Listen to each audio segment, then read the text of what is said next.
Hey, good morning, folks. We are going to continue creating art for our Spelljammer Combat and Exploration supplement that we'll be publishing on DMsGuild to complement the mechanics that Wizards of the Coast introduced for 5th edition involving the Spelljammer setting, originally published back in like 1989. So it's awesome, it's fun.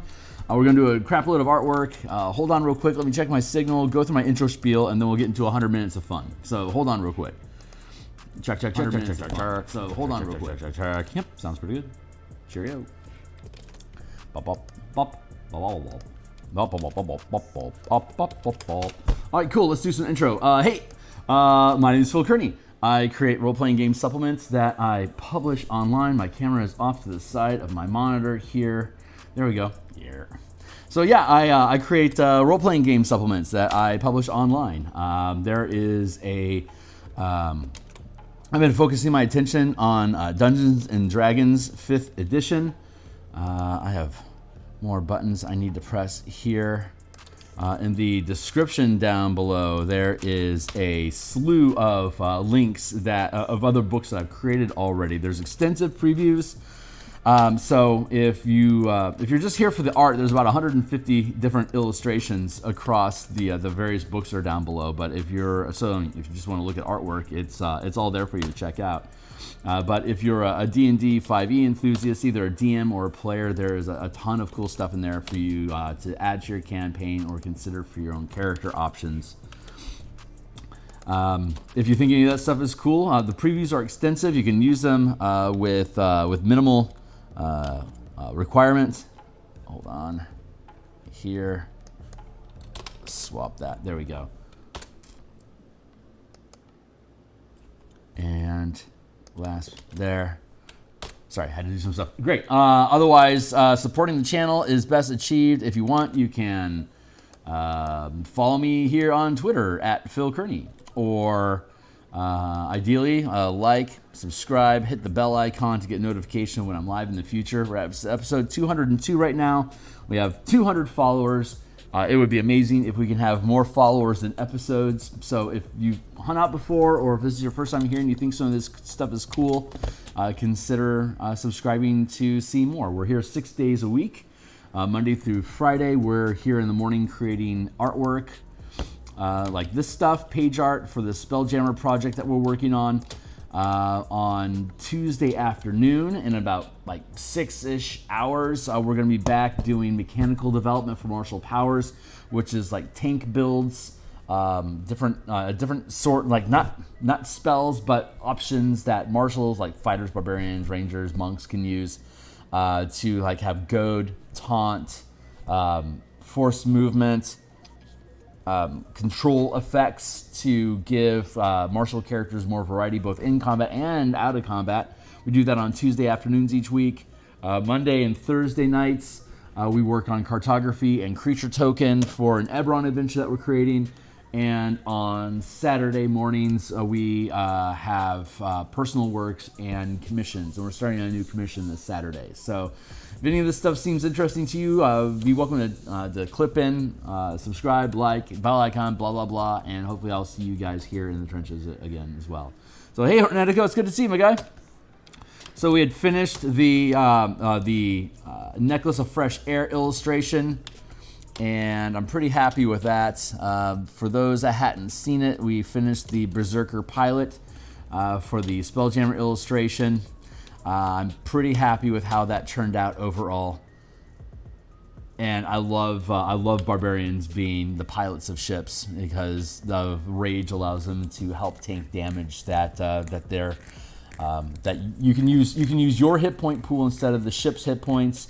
You can use and you can use different effects on your character that help tank that damage. Like the barbarian, for instance, can rage and get resistance to BPS damage. So being that ballistas and catapults largely deal ballista and piercing and bludgeoning damage, that's a really good effect to have there. So it's but it's all laid out here in mechanics. We're going to be getting into the combat and ship section. Well, this is a ship and equipment section, but we're getting into the combat and fleet mechanics here once this section is done.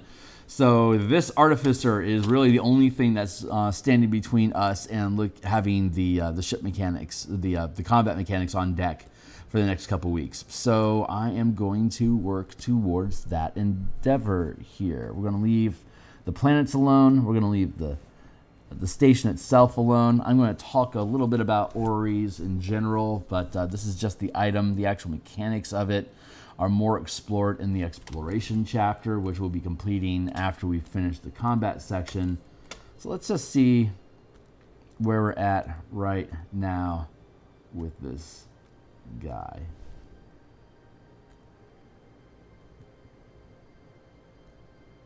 Kind of like it a little less hair. Face overall is pretty good. I like the robes. I like the underscruff too. All right, cool. So we're just gonna stitch that shut. There. Background is just a wash, no biggie. So we're going to Navigator. We're gonna create another folder here called Navigator. We're gonna switch this one to line. We're gonna go here to color. Checking all the boxes. Good. Okay, cool. So let's go hunt for a reference. Space Artificer. That's a nice random queue. I'm sure I'll find 1,000 pieces of AI art for me to select from. See if anything cool pops out. I'm just looking for a color palette that I like. Space Marines on deck. I do like goblins in general. Just looking for something that's a little more light saturated and a palette that I can appreciate. I don't know, man. That Mizium artwork is pretty damn good from Magic the Gathering.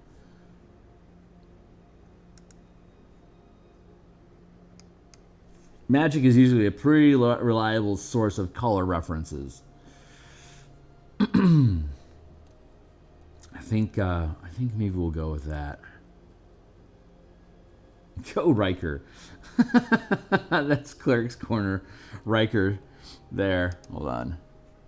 Yeah, Cleric Corner is a great guy. I recommend checking out his work. He's really good about reflavoring. Let's go to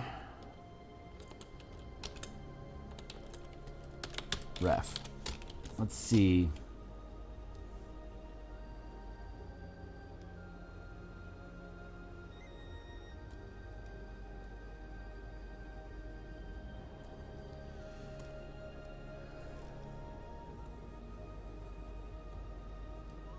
Like that.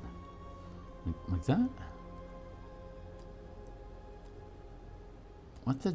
There's something weird going on. Oh, that is weird. The whole thing was faded. Faded. I'm gonna take this back down to 75% to here.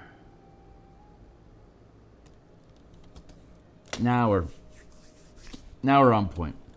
Let's see. What are we seeing here? Is there anything I want to take away from here? Lots of blue. Where's your red gal?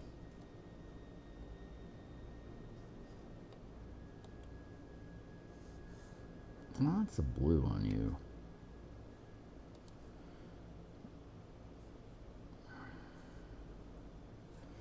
Interesting, the red is lighter.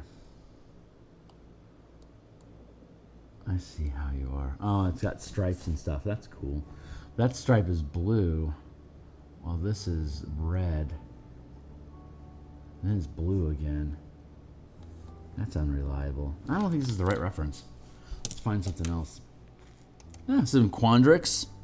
Quandrix might feel good. Let's check that out. Oh, there we go.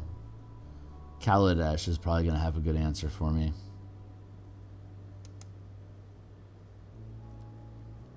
I do love me some Kaladesh.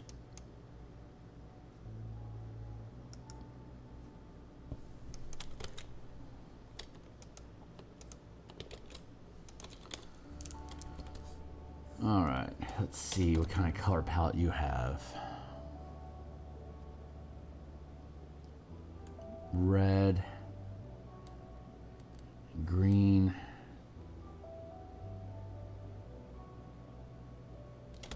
I like those reds. What's going on down here? A lot of red in this one. Red to me always means artifice anyway.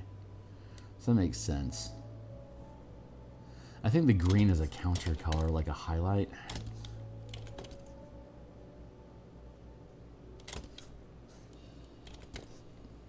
Where?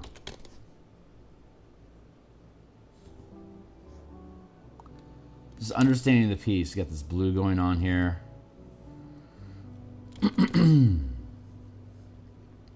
Should be a lot of red over here. That's interesting. I like that.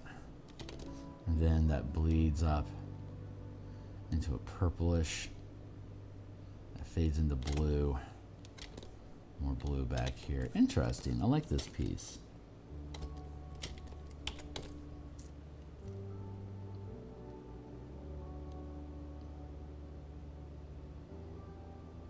Blue.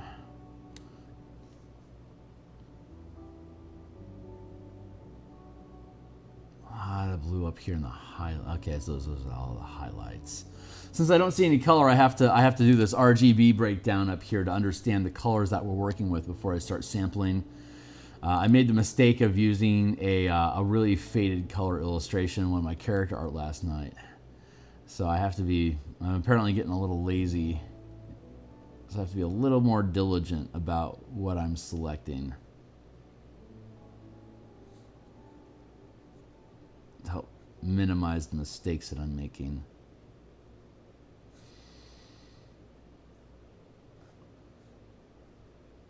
This feels like a pretty decent basic color. Here is sharp.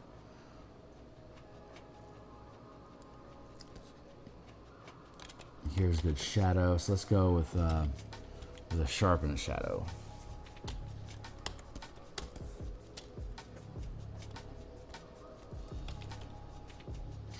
I think we can afford to do this. Let's see if I'm right.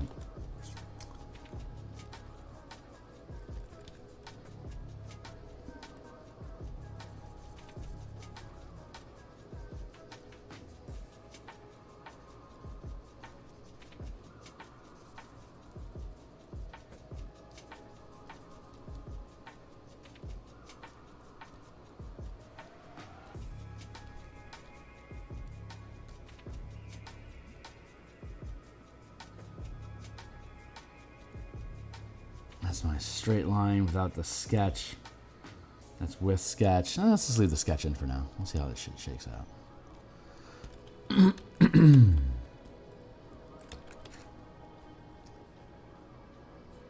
I do like the extra volume. The more dense color, the more dense line information helps create more unexpected elements.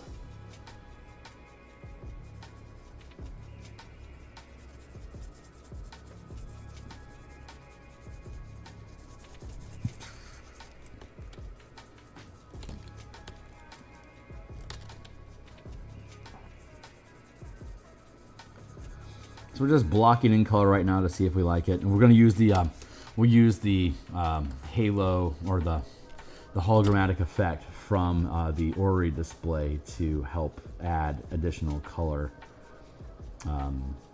as highlights on the character. Right now, what we're doing this is blocking in the general form, making sure that we like the general basic color palette. And once that's established, in the end, we'll be able to do, once we have the hologrammatic effects resolved, we'll be able to have those that radiance reflect up onto the character, much like we have as a reference point, or like this kind of lighting effect. We can do the same for the navigator as well. A lot of underlighting we got going on in this chapter. I'm really down with that. Underlighting on that berserker. We got some underlighting going on here with the necklace, and we got more underlighting here at the orrery station. I'm setting a trend here. I'm certain it's not a bad trend. It's just I'm just noticing the similarities. This should go. This general red should be good if I put some more bluish and purple background for like astral wild space type stuff. So that's going to be clothes, and then underneath the clothes, it's going to be flesh. So let's grab her color reference. And purple, interesting. A lot of blue there.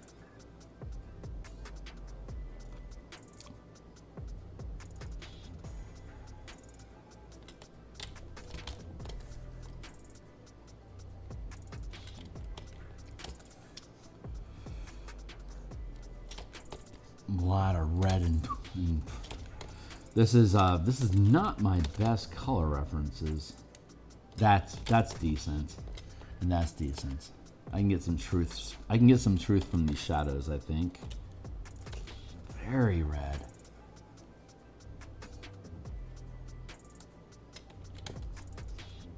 And then I think that's a more honest highlight over here out of the blue being forced from the environment. So let's see if we can make that work. Hopefully I won't be eating too much crow on this one. Elf.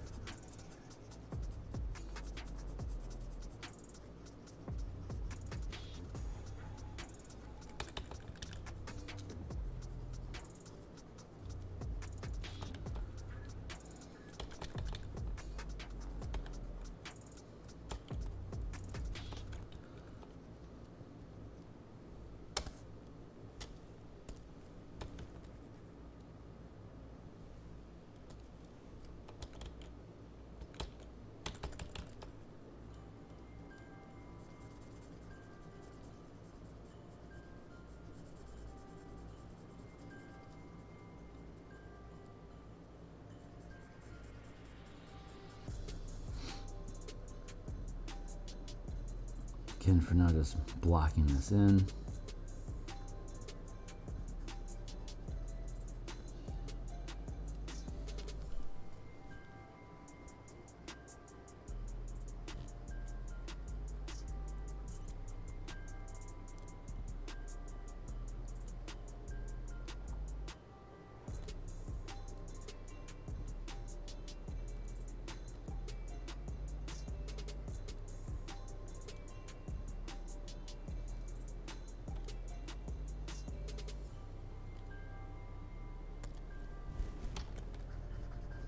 This is proper here.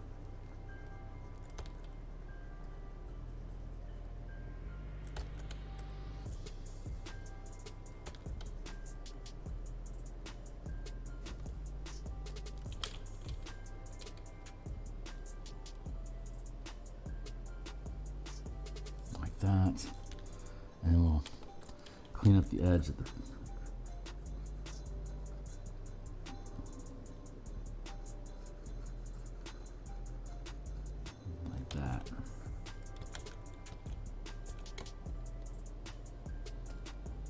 Oh, these tones are very, very similar, aren't they?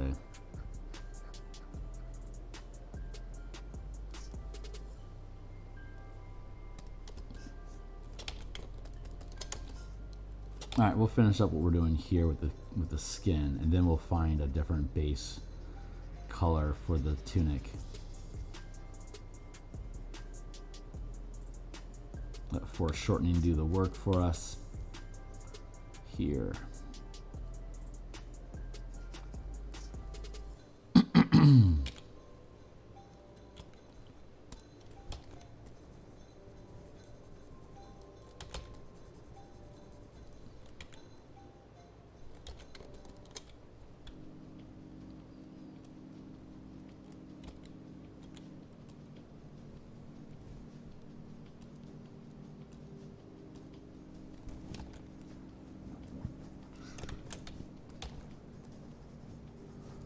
Kind of a gold highlight, and then let's see, what's another?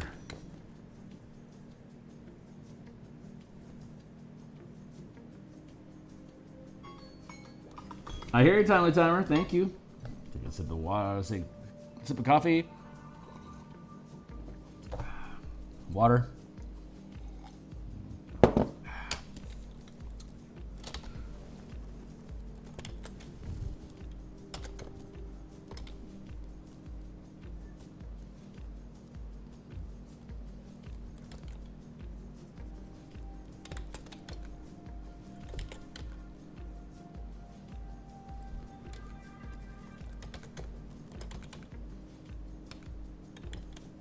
Yeah, let's go with that. That should be good. But for this tunic, that is just not gonna do. So let's switch to green. Oh wait, this is a really sharp. This is much sharper. I like this. And then here, that's, yeah, I think this will be good. This should be good here. So let's go with that.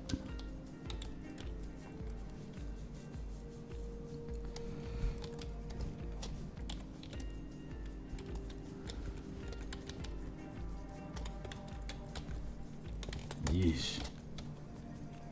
Go over here. I want to make this work. That could work.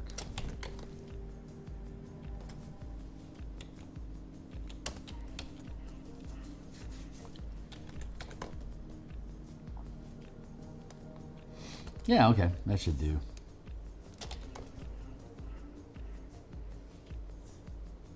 Let's get some green going on in here. So let's go with this base called base. How low can you go? Now we're starting to feel good. Look at this.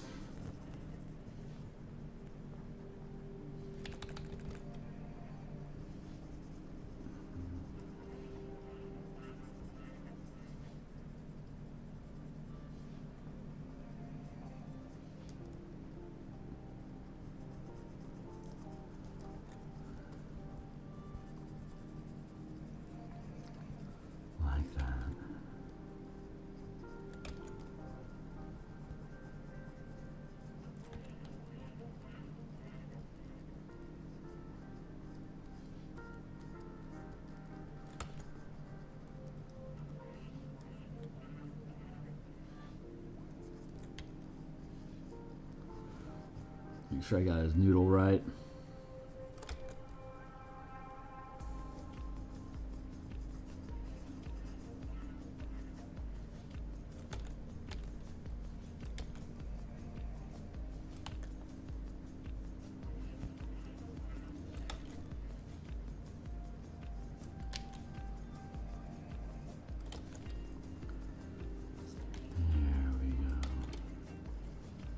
In the material that Wizards produced, there's an orrery, which is a handheld magical device that will detect any planetary bodies in a wild space system when you enter the system.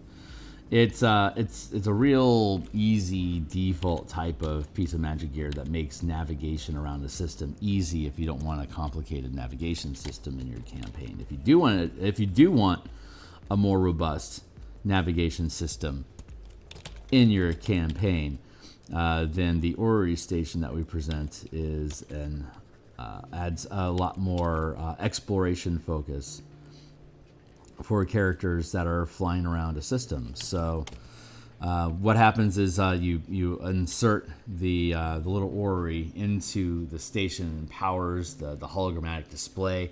Whatever the orrery picks up gets magnified by basically this table display thing. So it occupies a 5-foot space. So anybody that's occupying space with or adjacent to the orrery station itself can focus, which is a form of here. Let's look at focus real quick, just to remind you guys what it is that we're talking about.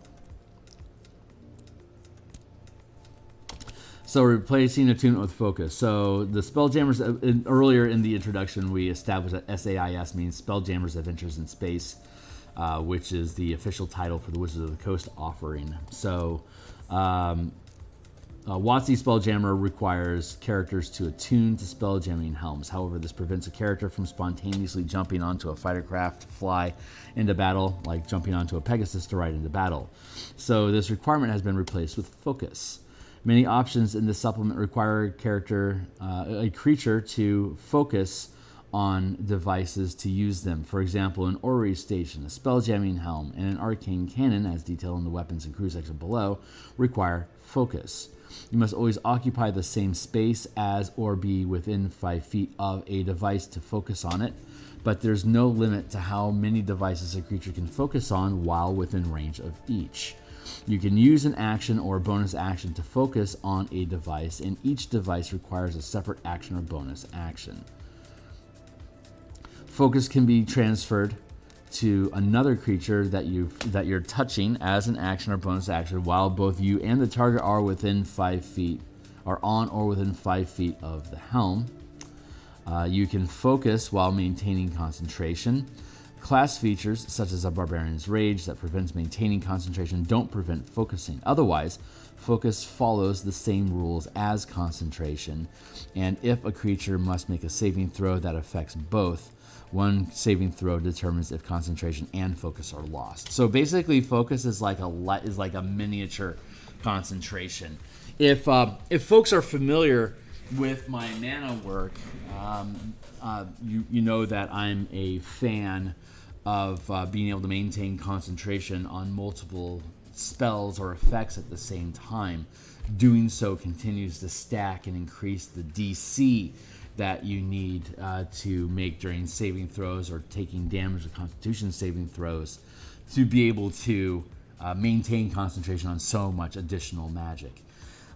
This takes that general idea of multiple tools, but instead of making it more difficult by stacking up the DC, what it does is it limits you by making you be physically present at that station. And considering how large a ship is and how things are spread out, it's likely that you're only going to be able to attune to an orrery and a helm at the same time. Or if you're on a really small fighter craft, you would have the helm, a weapon, and the orrery all within reach of you because you're in a fighter craft. That just makes sense to do that.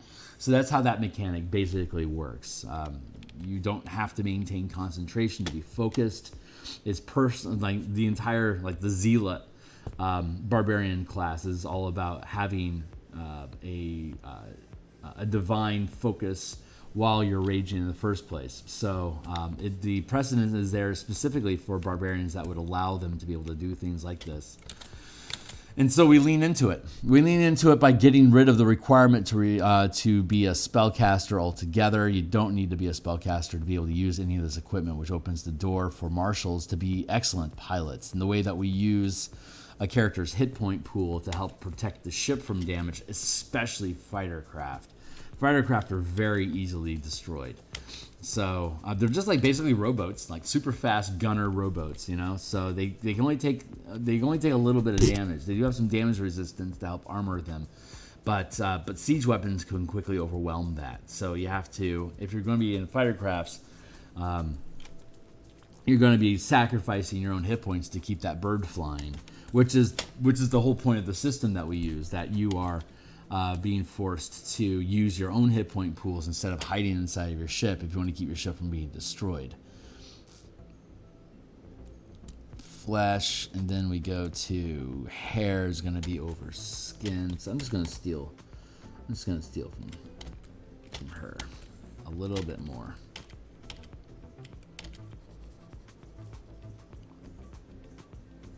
That really on the concept of hit point shielding. At really low levels, your character isn't likely to want to jump into a fighter craft and go attack a carrier ship. That's some serious DAC. Get some DAC. Pew. Sorry, that's a something dark side Family Guy Star Wars reference there. And that Dak feels like he can take on the entire Empire, so Luke taunts him to do so. He jumps in his X-Wing, flies out to the fleet all by himself, says, "Get some Dak," and And then they just one-shot and destroy his fighter ship. So don't be like Dak. But as you gain, so at low levels, you have your vessel. It has hundreds of hit points. It can take multiple rounds of damage, so you can have a good scuffle at low levels while you're using ships. But as you gain levels, as you move into especially into the second, third tier, you can start using your hit point pools to protect your ship, and that's when you want to start thinking about having a fighter craft for yourself to attack other threats. But we'll discuss that more in the combat chapter when we get to it. But I'm really excited about that.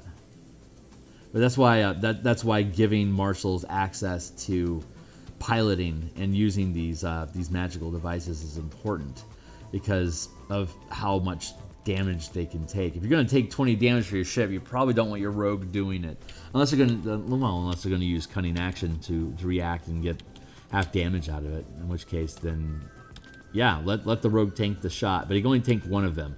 Your barbarian, your paladin, your clerics, those make for really great combat pilots because of the damage mitigation that they have built into their kits.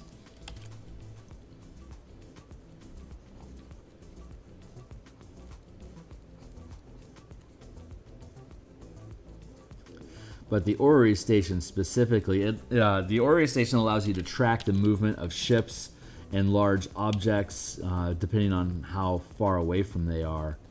There's a perception table down in the exploration chapter, talking about how difficult is it for you to spot objects with your naked eye, or with an orrery scanner. Based on its size, sets the DC for how difficult that is to do. So while you're using the orrery, the orrery station, you can. The way that Spelljammer describes it is, while you're piloting a ship, you can perceive anywhere inside or around the ship as though you're basically using the scry spell. So we lean into that aesthetic. And the orrery station also gives you that type of visibility, so you can target anyone anywhere on your ship, and around your ship you can see anywhere. So you have 360 visibility, similar to how 5e combat works, where there are no intrinsic flanking mechanics. In 5e, it's ubiquitous. You can basically defend yourself or see from any direction. So we lean into that same 5e mechanic aesthetic. I don't think it could be a mechanic if it's an aesthetic as well. Anyway, we'll let someone else argue over that. We got our base here. But also, and the orrery itself. Orreries are built into helms, so if you're at a helm, you're basically using an orrery already. But the orrery station allows you to have that same perception that the pilot would only normally have. So it allows other people to see as well. It also lets your team from the deck, from the bridge of the ship, using a helm and an orrery station. You can have a group of spellcasters be affecting the ship altogether as though the ship is self. While you're focusing on these objects, you can treat ships as self. So like, I cast haste on myself. You can affect the ship, even though you're just on the orrery station, casting the magic through the orrery into the ship to empower the pilot to gain the haste effects. You can have like, what's another good example? Like Crusader's Mantle. You can cast Crusader's Mantle through the helm or the orrery station onto the ship, so that the pilot is benefiting from the attack and added damage that you get from Crusader's Mantle. Invisibility works the same way. You can cast that spell on yourself and maintain it, but only the person that's maintaining the invisibility spell itself on the orrery station is limited from casting more spells that affect yourself, as long as they aren't affecting others. As long as you're not targeting other ships or other creatures you can cast other other characters can cast other spells that are affecting the invisibility of the ship. So like it's a really fun blend of just me, all of us, but also all of us at the same time. So I wanted to come here and here. So it actually creates this really neat group, a group task. You know, like how there's skill challenge, like group skill challenges where everyone's making a skill check. In this instance, it's you can hype up your ship by having multiple casters all boosting the same ship together to get more performance out of your combat when you're engaging in ship-to-ship combat. And of course, enemies can do that as well. So the DM can stack any number of self-buff effects onto an enemy ship if there's sufficient crew aboard that's capable of doing it. Hopefully some of that makes sense. But in this chapter, it's just the Orrery station, right? So we'll look at the Wild Space Orrery. Wild Space Orreries are portable arcane devices that can detect and track the movement of massive objects within a wild space system. As described in the WotC Spelljammer, a creature can attune to an orrery to use its basic features instead of attuning to it. Focusing on an orrery placed in an orrery station or spelljamming helm attached to a ship grants additional benefits. A creature can use the orrery without attunement. A creature can see and hear what's happening on and around the ship as if the creature were standing in a location of its choice aboard it. A creature can sense objects at great distances as described in the exploration section below. And a creature can perform actions listed under the support and commander role detailed below in the ship role section. So while you're using orrery, I gotta shut this down and reopen it.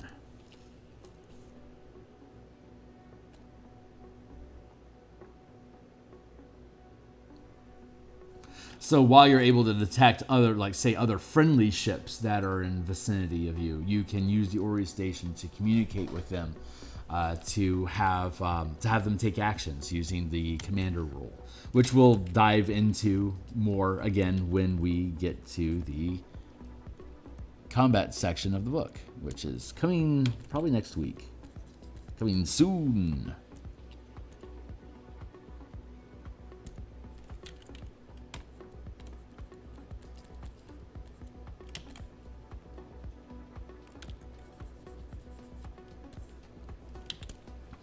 Oh, right. Wrong.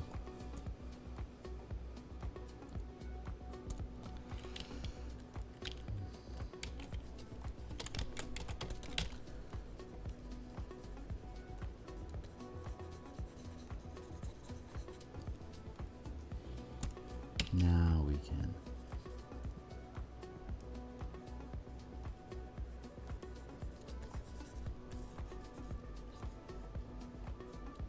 There we go.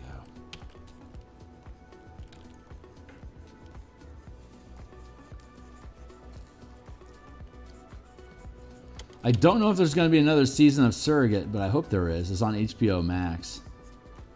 If you haven't seen it, it's a super cool show. Sci-fi stuff.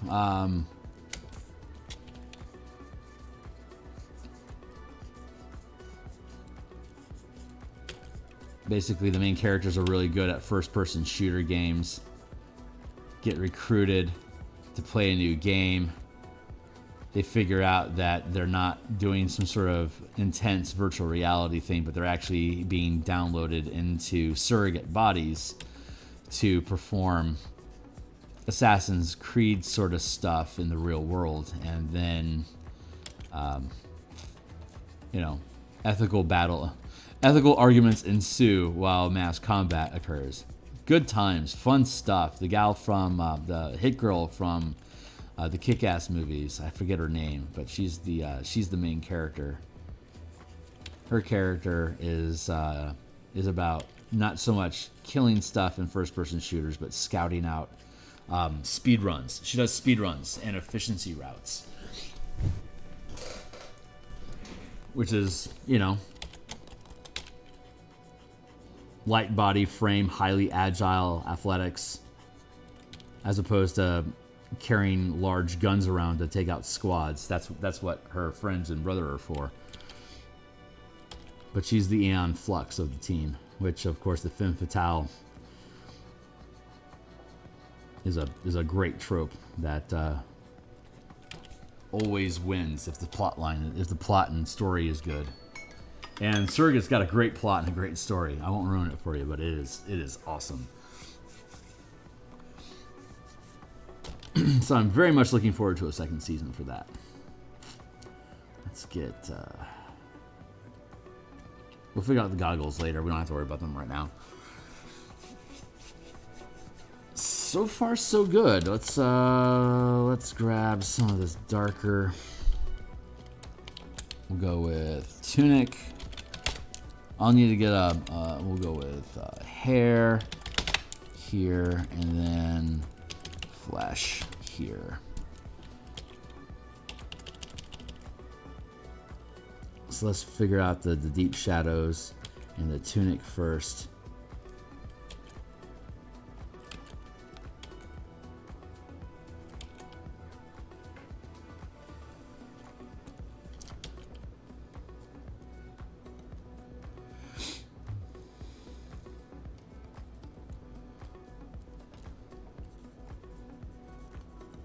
Again, we're just doing form shading here, blocking things in right now to get an idea of where the light's at, keeping in mind that this is the light source. This light source is foreground, so it's actually here to here,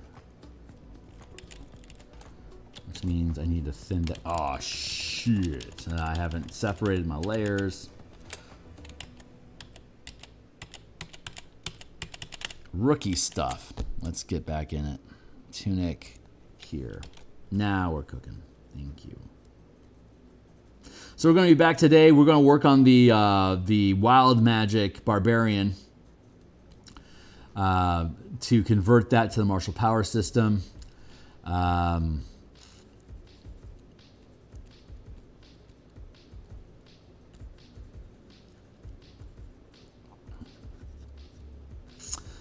of the big emphasis on the martial power system that I've been developing is the ability to tank, goad, force movement, lock creatures down, taunt and goad is important, and controlling enemy creature action economy. Those are all different combat utility things that we introduce and offer martial characters through this power system so that they have more impact on how we know that like compelled duel is just about the best martial taunt power in the book offered to martial characters through the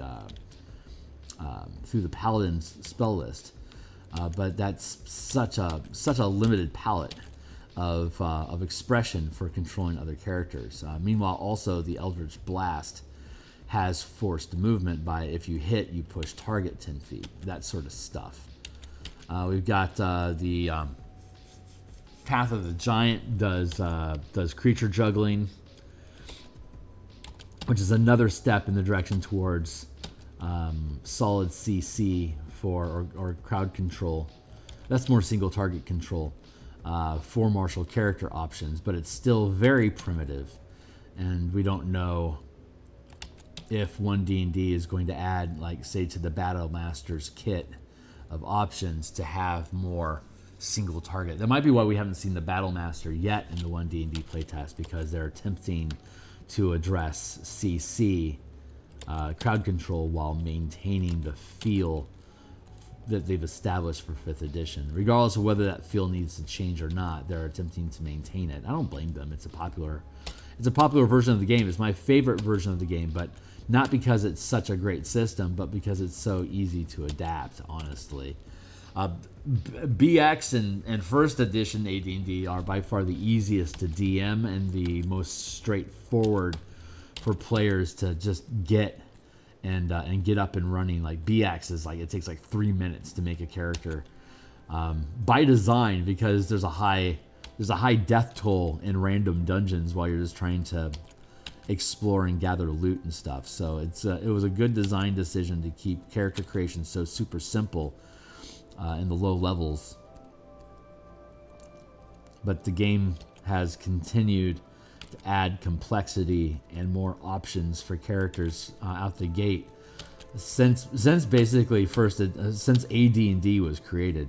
The BECME game system got more complicated, but only as you gained levels. It always kept the first 3 levels like insanely simple, only starting to add like world decisions to characters when they got into the expert tier of basically 4th to 12th level, and then continue to add more and more complexity as you gained levels. But I think the original BX crew was right in that you want to keep things as simple as possible at the front end, low levels, to not to keep it simple for new game players. Players like complexity, but just so you can, if you're playing it straight and letting RNG kill off bad decisions, then you're going to cycle through a bunch of characters. By the time you get to like 8th, 9th level, the game, the old BX game kind of assumed that you were done making bad mistakes. Now it was going to be rare that you would get killed because you get trapped up in the RNG of it. Not that aren't capable of properly assessing risk. Those low levels and you getting killed a lot helps you calibrate your sense of risk. What do I need to do to get out of a situation that's too ugly for me to get in? Oops, I didn't. Time for a new character.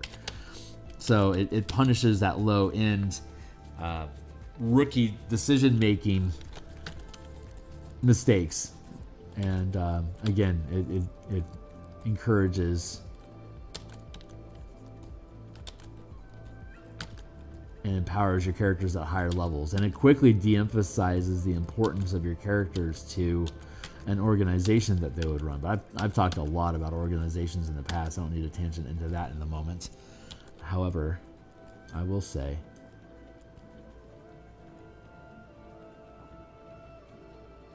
that the old school goals was to get you out of the dungeon altogether. The dungeon was a means to finance your castle so that you could become a lord or like an influential mage or whatever your scam is, to accumulate followers. They wanted you to get strong enough and rich enough through dungeon delving to have a reputation that you're powerful, so people are attracted to you, and to have accumulated the wealth necessary to actually create the facilities or the domain or the guild needed to retain those attracted NPCs. So it's a very self-reinforcing system, but it's been stripped away over time. WotC's never really been into that domain style of role-playing interaction. They wanted to stay specifically focused on the individual character the entire time. So it's really kind of simplified and dumbed down what D&D originally was. Not a lot of games dive into that domain space at all anymore. Hey, Ked, how you doing? You have to dig out your old PHB, but I think the second edition Fire literally were just assumed to have a keep by like 10th level. Gameplay just changes around these levels. Yeah, pretty much. You started attracting followers, but you can't keep them unless you had a location, a keep, castle. Thieves would attract assassins and other thieves, and once they started getting into like first edition Unearthed Arcana, acrobats as well, and then you could like build your. Hey, Ked, it's good to see you, by the way. But yeah, you could build your thieves guild around that, and then it would allow you could use your guilds to be making those percentile checks on like assassination jobs or heists to accumulate the wealth that you need to be able to support the facility. But yeah, you would automatically start. Actually, the old first edition Oriental Adventures was the most radical. I believe it was the Sohei, Sohei, the Temple Warrior class. It was actually kind of it was like a warden / paladin sort of feel to it, but I believe they got anywhere from 3 to 30 fighters and Sohei, I think as early as 4th level, but it was also assumed that you were already attached to a temple. So you would then be able to, you would attract additional temple guardians to defend the temple that you were already assigned to. But I believe that was the lowest level characters that gained followers. Oriental Adventures really leaned into building a like having your own province and having your own fortress or whatever it is that your character would have. But OA really leaned into that hard. But that was 1st edition. It started modifying in 2nd edition. Like BX, it was like you can attract followers if you build a location, and at that location, depending on what your character is, determines how frequently, how many, and what type of NPCs you would attract. I believe you're right that it was 2nd edition that switched. I know that AD&D switched it so that you would automatically gain followers at a level, but if you didn't have a place to put them, they would bounce off of you. You basically have like this Monty Python train of followers crusading through the campaign world at your back, which of course would attract the attention of local powers that do have a stronghold and an army established. And they're like, why are you rolling through my terrain with all these, fighter types? And you attract trouble that way. But I think 2nd edition kept it. Matt Colville tried to bring that back with the strongholds and followers. A lot of people liked it, thinking it was the new way to play D&D. Yeah, it is absolutely. I mean, I love Matt Colville's design, like his running a game, like how he DMs. I think he's got a ton of experience with that. I think he's really smart about being able to maintain a game, at least from his DM discussions. But he doesn't. I think it's no secret that he's not a big fan of 5e. It's just a popular money seller. But none of his games are really, none of the stuff that he builds is actually 5e. It all is very 5e adjacent, sometimes using 5e mechanics, but rarely using 5e scaffolding or structuring to actually build, to actually flesh out the 5e space. Kind of like how Wizards of the Coast didn't build a mass combat system for Dragonlance. They built a board game. Monty Cook did the strongholds and followers as well as the kingdoms and whatever. He's got 2 books, and apparently they don't actually work together, even though both of them made over $1 million on Kickstarter. They don't actually work together, or with 5th edition. You have to stop playing 5th edition if you want to play either the Wizards of the Coast Dragonlance board game or anything that Matt Colville has put out for Mass Combat. It's a real disappointment. I spent a year developing Mass Combat as well as kingdom building and a guild system. It was from that Mass Combat system we extrapolated the rules that we had developed for Mass Combat to build out vehicle mechanics in our Descent into Avernus playtesting. And when Spelljammer came out, we used our Mass Combat vehicle mechanics for Infernal War Machines from Descent into Avernus, and we were just able to upscale them to the 500-foot scale. Like trucks in Descent into Avernus are basically operating at the 50-foot scale. They're rigs that are anywhere from a 10-foot footprint to a 20-foot footprint, and then operate in movement at the 50-foot scale because of how fast they can go. But Spelljammers are significantly larger than here. I'll show you. You've got me monologuing here real quick. So you put a diamond machine, you got to listen to the whole song. But here's the illustration that we were doing for Illithid Landcraft, basically storming the beach to steal people. But so here is a 5-foot footprint, right?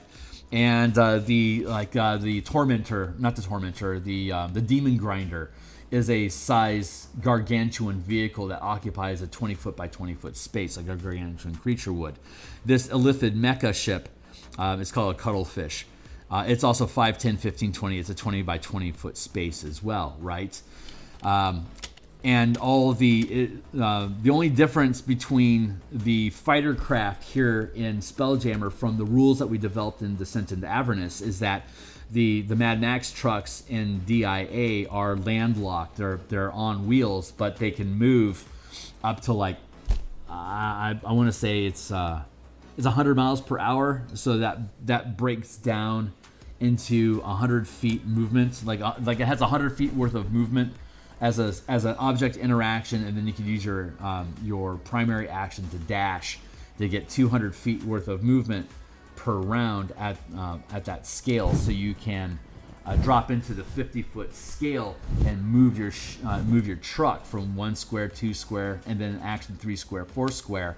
So in a Mad Max Combine sort of or convoy combat, all you have to do is have 50-foot scales. Like these are 50-foot scales here, because the Nautiloid ships are 200 feet long.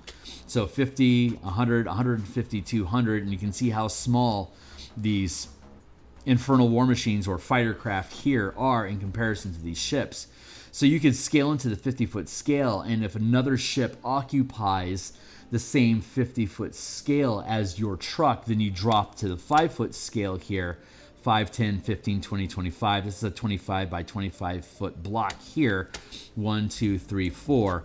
You can have 4 of these all in the same 50-foot scale. So when you're zooming in to have melee combat, trucks bumping into each other as you're kicking down the highway, you can drop to that 5-foot scale and, you know, hack at each other with swords and throw spells at each other. But if you move away from each other and move out to separate squares, then you look at your sideboard where you've got your track running at the 50-foot scale, and then you have your 5-foot scale next to it. I don't have something up and running right now, but those mechanics are super simple. You're just scaling up. When you're dealing with troops on foot that can't do more than 3 miles per hour, when you scale out to the 50-foot scale, you're scaling their movement per round out to 1 minute instead of 6 seconds. And so if you're like, say, if you've got troops that are moving from one square to the next, the attacks come after the movement. So you have a minute worth of movement, and then at the end of that round of engagement, you've got your single 6-second round of attacks. And then if both armies stay engaged at that point of skirmish, within 5 feet of each other, then you're able to continue having 6-second rounds engaging in melee. If there's like this 50-foot gap between each other, as long as both sides have ranged combat, you can also continue engaging in 6-second rounds of combat to fire arrows at each other at the normal speed that you expect in 5e. But as soon as the troops start moving, that's when you change you dilate the scale of time out to a minute. But when you're dealing with infernal war machines that can move 100 miles per hour at the 50-foot scale or even at the 500-foot scale, you don't have to dilate time because they can traverse that space by just driving fast. And Spelljammers are even more. They can move 100 million miles per day, which translates into 10,000 miles per 6 seconds, which translates into up to 10 squares at 1,000 miles squares per round. But 1,000 miles is so dramatically larger than the scale you can fire a ballista in a single round that it has that same situation, that if your ships are, say, 500 feet apart, you can engage in ballista combat. But if you scale out again to 1 mile or larger, you can no longer engage each other in combat. You have to close that distance to re-engage weapons with each other. So combat can be anywhere from 5-foot scale to 500-foot scale here in Spelljammer, and still be able to interact with each other in ranged combat. And then as you scale closer into each other at the 50-foot scale, ships can engage in melee ship combat, like with rams, grappling arms, tentacles, pincer claws, stuff like that. But then you have to then zoom, and you can also, like throwing axes at each other or shooting arrows and stuff like that. Most of that engages at the 50-foot scale. But if you want to board each other's ships and have characters engaged in melee combat, you have to then scale in again and have the ships at the 5-foot scale, which is where Wizards of the Coast starts and ends their space combat. So all we've really done was extrapolated everything that 5e combat and movement is, and scale it out to the 50-foot scale and then again to the 500-foot scale. And then beyond 500 feet, you've got a mile, 10 miles, 100 miles, 1,000 miles, and that's your cap, because Spelljammer ships can't move more than 1,000 miles per square, up to 10 squares and around. But in combat, so here's the fun thing. In combat, 1,000, like 500-foot squares is so much slower than a Spelljammer ship actually can move, that you don't have a hard cap of 10 squares per round of movement. You could have up to 100 squares per round, but if you're going to move that many squares, you should just upscale to a 10-mile square instead of a 1-mile square. And the way that we have maps set up in these 10 by 10 square blocks, you can have a series of different 10 by 10 map grids. This 10 by 10 grid represents 1,000 miles because that's the overall scale moving through the system that we're at right now. Next to that, I have a 500-foot square map, 10 by 10, which is basically a mile, that lets ships dogfight and have ranged combat with each other while remaining within range of battle. And then you can have another 10 by 10 map, which is just 50-foot squares, because like this nautiloid fits in a 4 by 4 square. So if I have a 10 by 10 grid, I can have up to 4 nautiloids directly engaging each other in physical combat. And then if I want to have anybody board any of the ships, then you just zoom into the 5-foot scale and just take a chunk of the maps that are provided, the deck plans that are provided with the Adventures in Space, and just cut them up into 10 block segments and just drop, here's my 10 block segment. If I want to run across the ship, I can just add additional segments. So if you're actually at a physical kitchen table with a 4-foot, basically a 50-inch limit on how large a map can be, if you want to have an entire Chessex 48-inch map covering your like a 36 by 48-inch Chessex map covering your board, that could be anywhere from 36,000 miles or as little as 150 feet, depending on what scale you're working at. So I actually recommend having like little 10 by 10, and we talk about all that in the book here. 10 by 10 blocks, or like 20 by 20 blocks, or like 10 by 30 blocks, depending on how you're using your kitchen space. Like having a cardboard or like a dinner tray with 10 by 10 blocks on it, so you can pick up and put in, like you can just lift your ship off of the board if you're going to do like asteroid combat and stuff like the 500-foot scale. You can use whatever scale map you want to use, but in a virtual tabletop, you can line up all of those together, and depending on which map you're looking at, depends on what scale you're operating at. And it's really easy with virtual tabletops to do that. I actually recommend, if you're using both of them, to have the 5-foot scale ships on the virtual tabletop, because it doesn't have an inch limit. Like 100 inches is a shitload of space to be able to have ships operating at the 5-foot scale while they're adjacent to each other. And then if you're in actual physical space, you can move off of the tablet and move back into the 50 and 500-foot scale at your actual kitchen table. And depending on how you're engaging things, you either do or don't need these different maps. You can theater of the mind any of them. Like if 5-foot scale combat is really important to you, that's the only thing you actually have to concentrate on. And you can use theater of the mind to just describe, am I within 50-foot scale to be dogfighting with fighter craft, or are we at the 500-foot scale for long-range melee, long-range siege weapon combat, or are we beyond the 500-foot scale and all we're doing is pursuit to try to close distance with the ships that we're chasing. Anyway, that's the idea behind all that stuff. It's easy to do.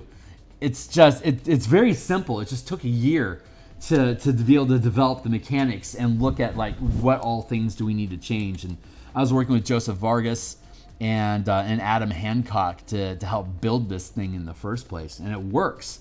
It's just most people aren't willing to invest a year of time to build out a mass combat system. But the domain and kingdom building is similarly, I'd say, clever, in that you're building resources. The amount of resources you have determines the size of the kingdom or guild that you're developing.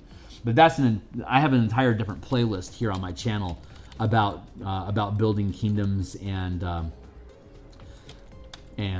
guilds. So once all of that, like Spelljammer is my priority right now because Spelljammer is fucking awesome.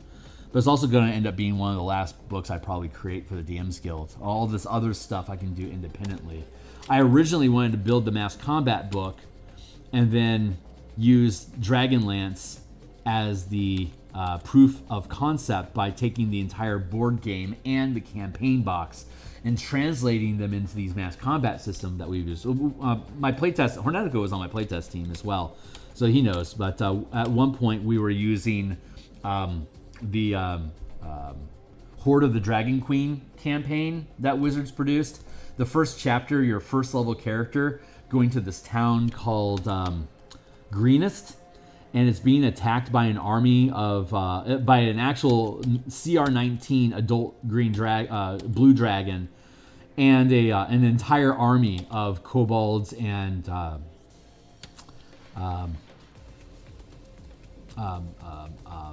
cultists and like half dragonborn warriors. And at your first level, the way that they have it the way they have it built is try to sneak around, don't get killed, and try to rescue people from buildings. But the way that we had the mass combat system is you go around, accumulate townfolk that are willing to fight for their children and their families and their home, and at first level you start fighting back.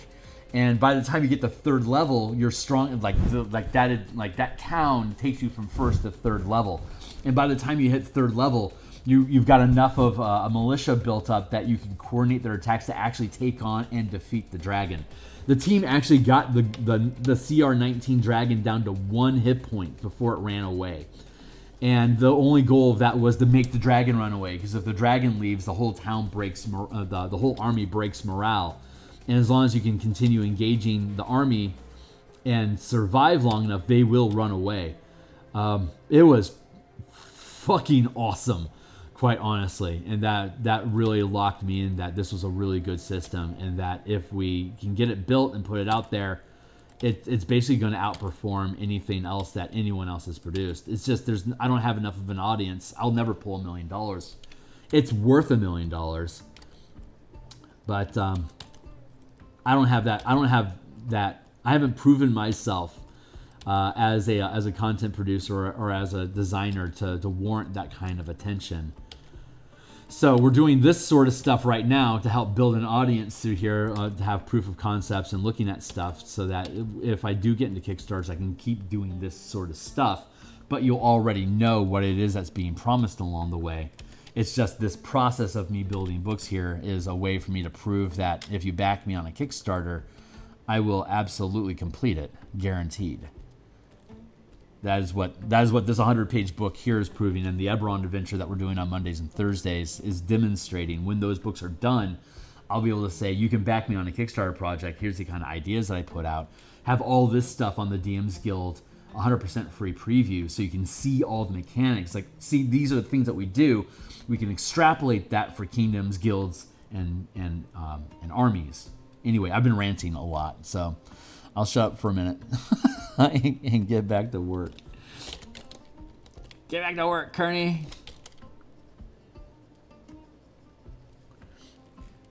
Burb, 6 of points. That dragon. Yes, thank you. 6 of points. You're right.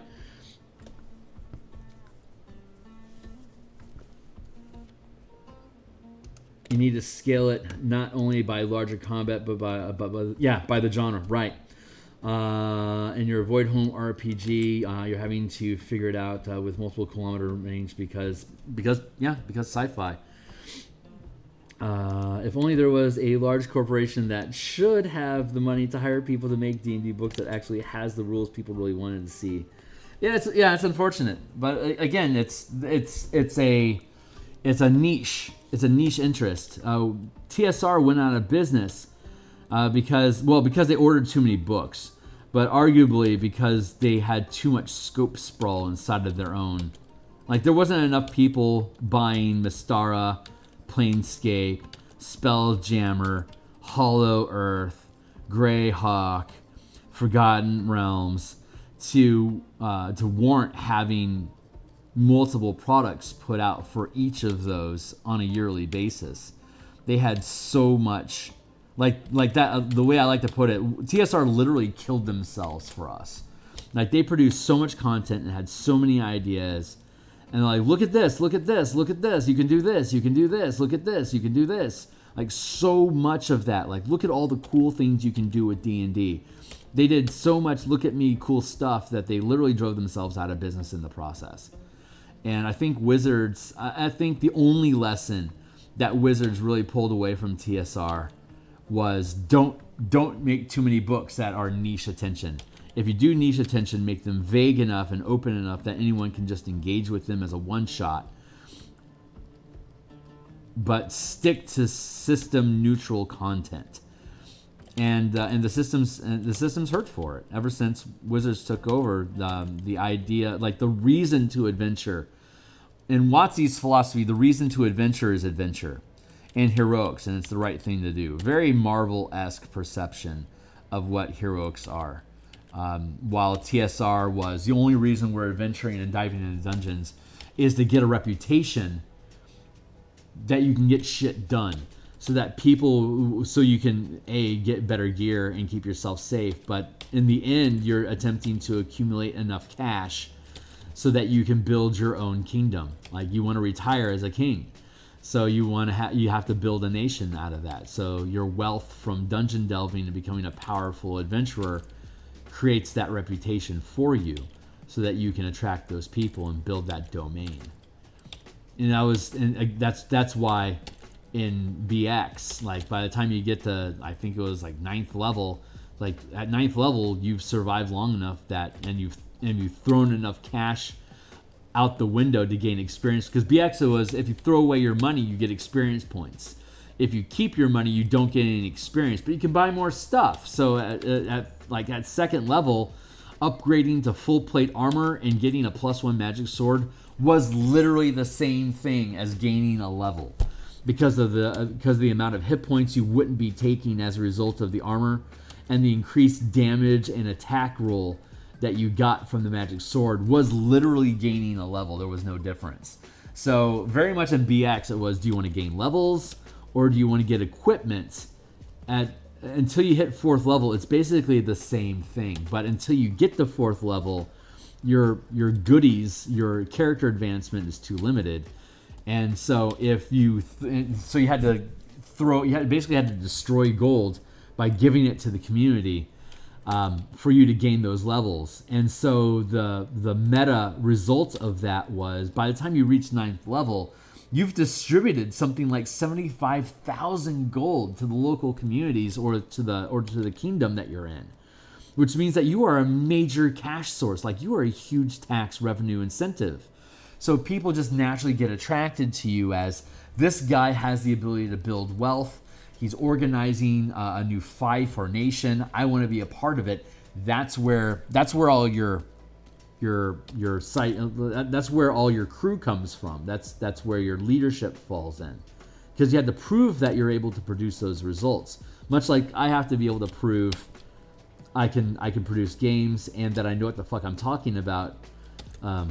In RPGs, for anyone to even consider, backing me or the project. So we always have to prove ourselves to be able to get results.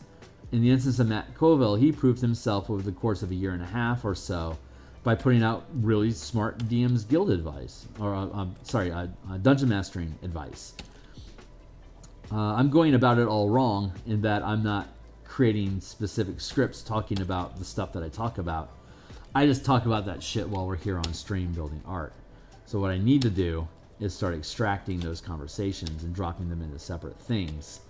But that also requires me to spend more time extracting and putting those things into conversation pieces instead of producing art. So maybe once I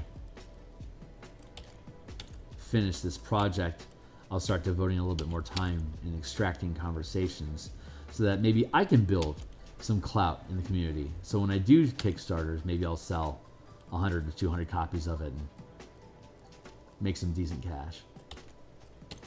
But all the point of that is to help hopefully get me out of my day job so that I can do this 10 hours a day and actually improve my home life. And instead of working 8 hours a day and then putting in 4 hours at night into getting books done, I can actually take away any daytime, take away nighttime from family and friends and actually build a life while my day job can be designing and painting and fulfilling Kickstarters. Like, that's my big dream, but I haven't earned it yet. I have to figure out how to earn it.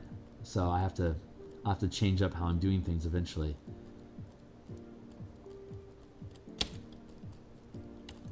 But I don't begrudge anyone that succeeded at building their audience to the point where that's what they can do.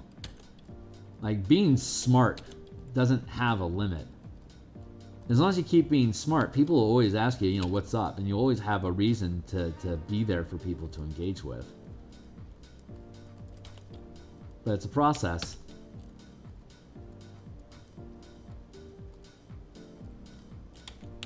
It's a process. So now I'm talking about business. Caught me monologuing again. I'm going to let that go. But the point of all of this was that, yeah, you can absolutely build all of these things using actual 5e mechanics. It's just that the people people with the resources to do it aren't interested in doing it for whatever crazy reason. Everyone always wants to put their own spin on things, like their own unique action economy for ships, or their own unique stat block with non-5e stat mechanics. Like, not building 5e, but getting you to play this side game and stop playing 5e while you play their game instead. That just... I recognize I have an ego and I have hubris. But I think it takes a special sort of ego to say, stop playing the game. You're playing your game. Stop playing it and play my game instead, because I know better. Like, if you really know better, why don't you figure out a way for people to keep playing the game they want to play while doing these other things that they want to do too? And that's kind of the perspective I come from. So my hubris comes from actually providing what people are asking for, and providing the goods up front to prove that you can do this stuff. But my problem is I ask for people to support me after they look at it, and that there's a lot of trust that goes into that. So I'll either get burned or I won't. But that's why I don't mind doing Spelljammer for free. Like, it costs money, obviously. There's 72 tokens that I've painted in here for you to use with the system that I developed. So, like, you don't have to use my tokens, but if you throw me some chump change, I'll give you all the resources you need to get up and running with it right away. But all the actual rules that are on the pages here are part of the, like, if you literally go to here, I'm gonna toot my own horn here real quick and go to D&D Beyond just to prove a point. Nope, it's DMsGuild I wanted. Curse you. DMsGuild, let's go to tap, untap, burn, my color mana books. Here's my core mechanics for color mana spell point variant rules, playing Ravnica, Theros, Strixhaven with color mana. Here's my full preview. That alone should tell you it's huge. 75 pages. The book is 75 pages. So in this instance, I provide the entire document for free, because if Wizards can't produce color mana for D&D, who the fuck am I to produce color mana for D&D? Well, I'm the guy that spent a year and a half figuring out how to build color mana for D&D, because I fucking love color mana. More so, apparently, than D&D loves money. So, we built out... I mean, this is a very primitive version of it. So we've got an upgrade that we're going to do for the entire system once 6E comes out, or they revise it. It gives me an opportunity to reformat the entire thing. But just to scale back, here is the entire book with all the classes and modifications you make to classes as a result of using the color mana system. Here we're talking about like how you can upscale wishes to 10th level, like the only 10th level spell there is. Here we're talking about variant concentration rules that I talked about at the beginning of today's episode. But yeah, I have like the entire book in here. You can look at the entire book, but offering the entire book hasn't prevented me from getting an Electrum title with this. I'm about 30 sales away on this book from reaching gold status, and it's got a 5-star rating for 5 people, and it's part of a larger bundle. Here's the large bundle. The bundle is a 40% discount. It's like all this stuff is, it's a 36% discount to pick up all this stuff. Here's a universal spell points. It's using a very simple alternate spell point system that's better than the DMG. Better flat better than the DMG. I can prove it. Here's talking about Arcane Tricksters and Eldritch Knights specifically using color mana. Here's the general core mechanics. Here's a 4 elemental monk that I made using air, earth, fire, and water mana instead of just generic key, as well as red, green, and blue mana if you want to use a color template instead. You can use the 4 elements if you're an avatar nut. You can use the 3 colors if you are if you're a Magic the Gathering nut. Here's the spell Point Warlock. This spell Point Warlock, if you click into this is actually a pay what you want product. No one has to pay any money for this if they don't want to. You can just grab it for free. And if you do, when you go back into the bundle, it just reduces the cost of the bundle by $1. So instead of spending $18, you spend $19. You spend $18 if you decide to pick up Spellpoint Warlocks for free. But Spellpoint Warlocks has proven to be so valuable just as part of the stuff that I built. It's a fucking Electrum sales as a pay what you want. It's also about 40 sales away from being gold. As a pay what you want. People don't have to buy this. But I've had over 470 people buy it because of the value. Like, this is the kind of shit that I'm offering all this stuff for free, but people keep buying it because people keep proving that if you offer them good material and you have good content, they will buy your fucking shit. So that allows me to dive into projects like this and make this entire 108-page document for the Spelljammer stuff also free to preview.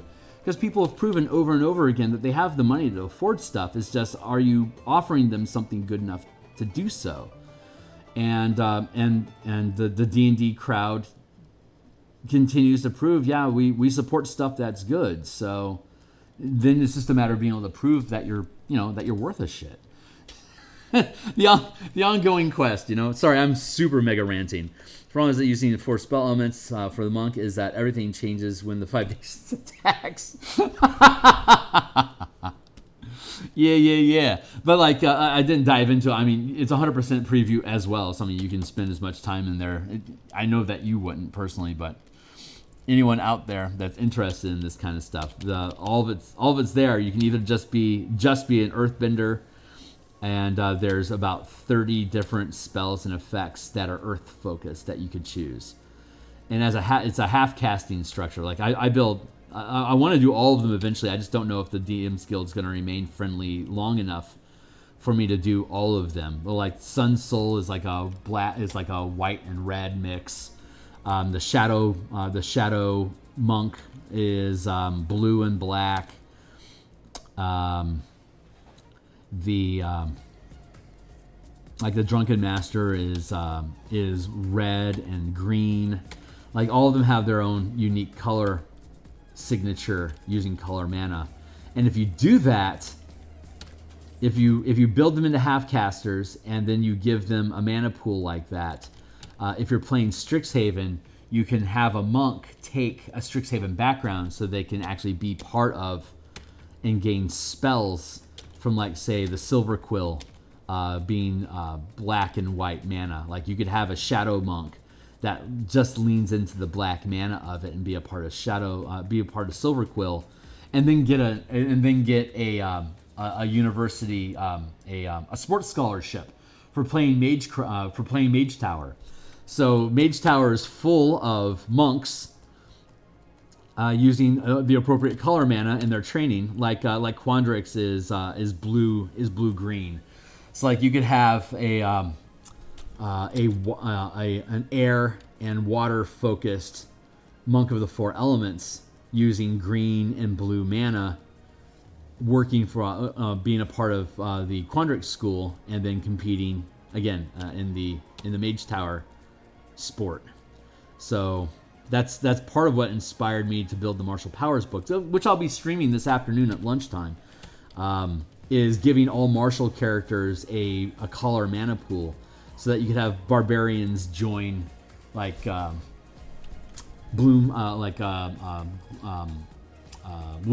which is like black green mana. So you could have a black green barbarian using different animalistic or entropy boost effects during their combat routine, and they could get into Mage Tower, and they could gain access to. They don't have spell casting, so they wouldn't gain the spells, but they would be able to get access to the familiar, for instance. So you could have a barbarian running around with pests as their minion allies for them to beat and boost themselves bag of rat style. But ideas. It's bending the game. That's what I love about 5e. It's so you can manipulate it so much that that you can bend the mechanics. It's like D20 in general is. I mean.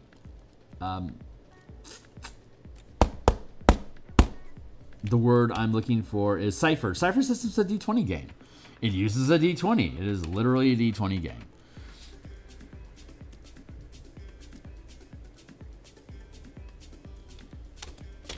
So knowing, and that just demonstrates how much you can manipulate the D20 base mechanics. 5e is just Wizard's most current iteration, but there's also like Renegade Studios that does all of the Hasbro IPs as role-playing games like Power Rangers, Transformers, and G.I. Joe. The Essence 20 game actually uses a lot of... I didn't know about Essence 20 until after I created this book, but then I stumbled into it, and they use a lot of the mechanics that I use in Spelljammer and my mass combat system. So it's like I could potentially port this out to the G.I. Joe and Transformers. I mean, Transformers has 50-foot monster, has 50-foot robots. So like the same scaling mechanics I'm using for Fightercraft and Spelljammer Mecha could also be used with any of the Renegade Studio stuff. I just haven't bothered engaging them yet because I've been busy. Anyway, boy, I'm hard rambling.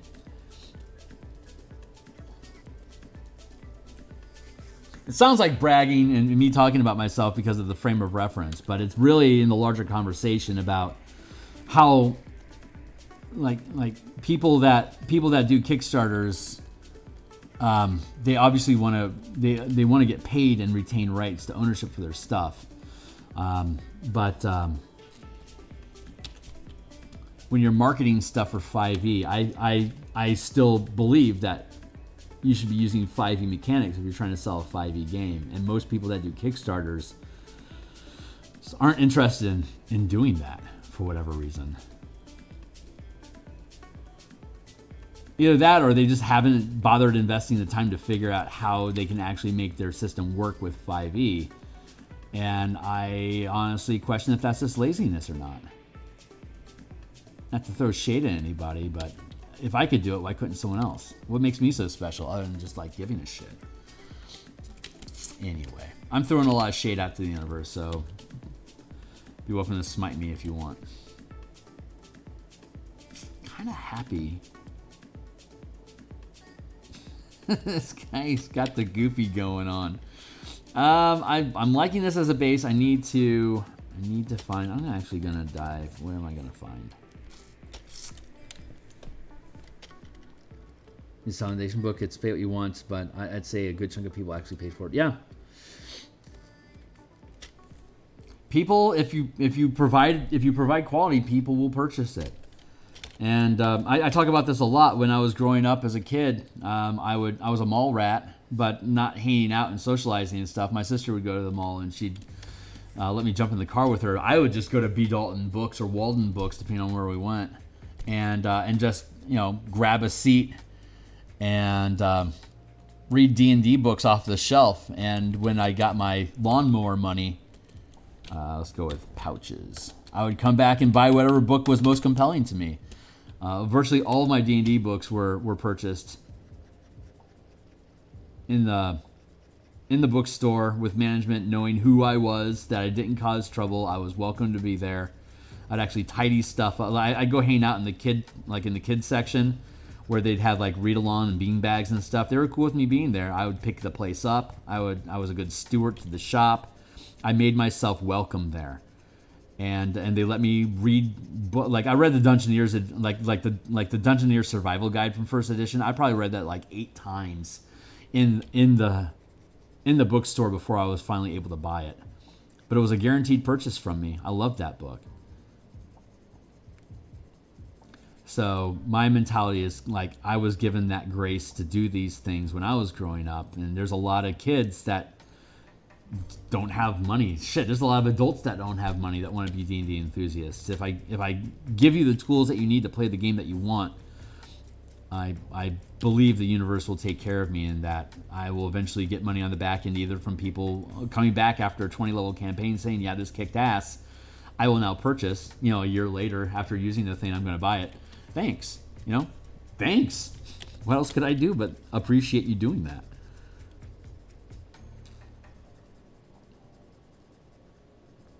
So when I actually do start doing Kickstarters, just like with the Martial Powers book that I'll be doing at 2 o'clock today, it's up in a Google Doc. The entire thing is being developed in a Google Doc. You can read along day by day with the changes that I make with it.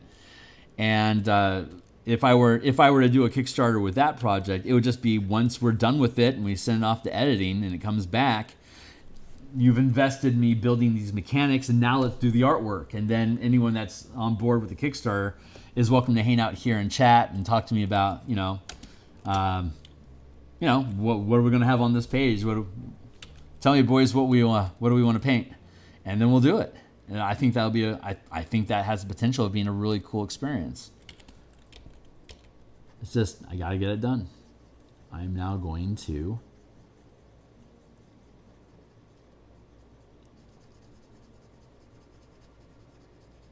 color in these goggles. Where am I at on my time? 7:50. Almost out of time. That's perfectly fine. We are just about done here. This is our basic color blocking that we're going to use for this elf artificer navigator, using the wild space orrery and plugging the orrery into the orrery station so that you can do all the cool stuff. And when we get into the exploration chapter later on, we'll finish this illustration, and then we'll get into the combat section next week. And then that's 35 pages, probably about 20 illustrations, maybe 8 or 9 diagrams. Once we finish that, we'll get into the exploration chapter, which will talk about scanning and detecting things and tracking through wild space and building systems. And then once done with that, we'll be into the conversion guide for Light of Xeraxis, which is the adventure that Wizards of the Coast produced to showcase Spelljammer as a setting. We're going to use Light of Xeraxis to demonstrate as a proof of concept how all the mechanics in this book work in a Spelljammer game. So what better way to do that than to convert Light of Xeraxis into the mechanics that we built in this book. So you're not only getting 80 pages worth of just ship mechanics that will work with virtually any other, like Sky Zephyr's popular right now because they got a Kickstarter going. Wildjammer is a free product that's out there as an alternate to Spelljammer. There's like 7 or 8 different versions of translating 2nd edition into 5th edition that's on the DMsGuild, because a lot of people just do the lowest hanging fruit they can. So let's just translate 2e into 5e and get money off of it. Like there's like 8 or 9 different versions. There's like Dark Matter is another version. There's this actual Star Wars game system. There's the skirmish rules from 3rd edition. All of these can actually use the mechanics that are in this book. The scaling mechanics and the exploration mechanics work for any of those game systems. So even if you don't like my combat mechanics, you're crazy if you don't. But if you don't and you want to use your own combat mechanics, all the exploration and scaling mechanics in this book work with everybody, because it's just basic skill checks that you're using. You can drop it into. It could theoretically be translated into Pathfinder as well. So like Starfinder, both 1st and 2nd edition, can use what the core of this book is. It's just not directly built for it. So anyway, I'm going to be done for the day now. I'm going to come back in about, almost 8 o'clock now. I'm going to be back in 4 hours to start work on the Wild Magic Barbarian kit, translating that into a martial power system. Yeah, thanks, Ked. Maybe see you in 4. Maybe. If you're here or not, it's all on the playtest. So I think we're up like episode 58 of that stream. Once this project gets done, our Eberron on Monday and Thursday nights will become our Monday through Friday morning project. The Martial Power System will become our Monday and Thursday night project. And then Tuesday lunch will become new Spelljammer content, because my home table is going to do a Spelljammer campaign next. So I have to start building the tools and the organizations to make that campaign work. So that'll be our Tuesday project once this publishes. So anyway, I'm out of here for now. Thanks a lot for hanging out, Ken. I like talking shop, and I appreciate your perspective on stuff. So thanks for the feedback. And I'll see anybody out there as soon as possible. Like, subscribe.